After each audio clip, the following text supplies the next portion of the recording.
Hello. Part of what we looked at last week was God being with us when we go through the valley of the shadow of death. And today I'm going to link it similarly to God being with us in our weaknesses and in difficulties.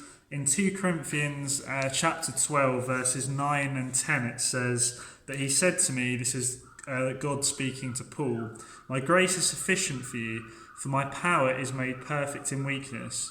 Therefore I will boast all the more gladly of my weakness, so that the power of Christ may rest upon me.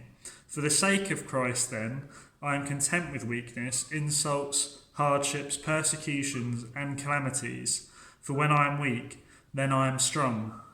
Now, firstly, it's important to look at the context of this passage. We need to know why God's saying this to Paul. It's in relation to Paul's thorn in the flesh. Now, the Bible doesn't tell us what Paul's thorn in the flesh was. All we know is that he had something that he was struggling with, that he was living with. It could have been a physical condition, it could have been like a mental health condition. We just don't know. But the point is that Paul says, he pleaded to God that God would take it away from him.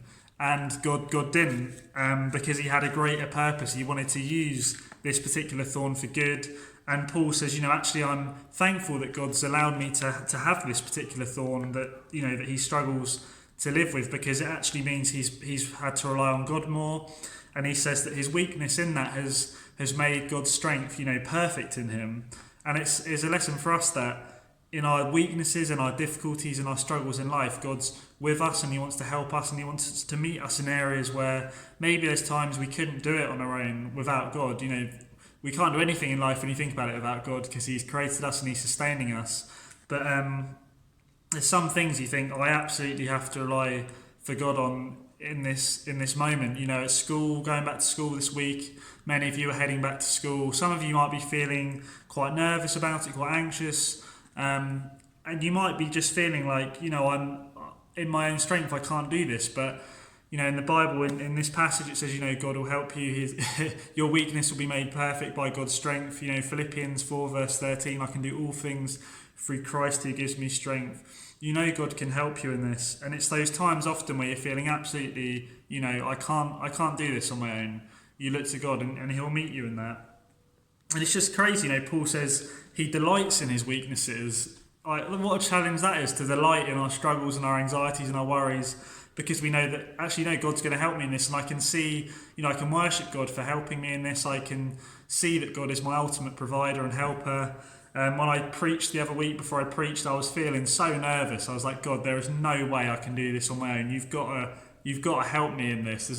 There's no way I'm standing up there and delivering this, without being a nervous wreck, unless you come in and help me. And he did. And there was I knew afterwards, it was just, it made me worship and thank God all the more, because I was like, there was no way I could have done that on my own. But God came in, he met with me, his peace kind of came over me. We can do all things through Christ who strengthens us. The same Spirit that rose Christ from the dead lives in us. He lives in you, and he wants to help you when all things are seeming difficult, when you're worried, when you're stressed, when you're struggling. If school this week is seeming like a big ask kind of heading back, look to God. He wants to help you. He wants to use your weakness and help you in that, give you the strength you need. And bring glory to God for the fact that he is your provider in absolutely everything, and he wants to help you this week. So keep looking to him, keep asking him to help you, firing up the arrow prayers, asking God to help you, and then just rejoice at the end of the week, whether that be a difficult time at school or a difficult challenge in your life, when you see that God's met with you, he's helped you in it. And actually, yes, God, he does provide for me. And when it comes to other times in life that might be difficult, you can look back and you go, no, God helped me that time, he can help me again, he's with me all the time. What an amazing thing as Christians to know that the God of the universe is on our side and he's helping us in day-to-day life.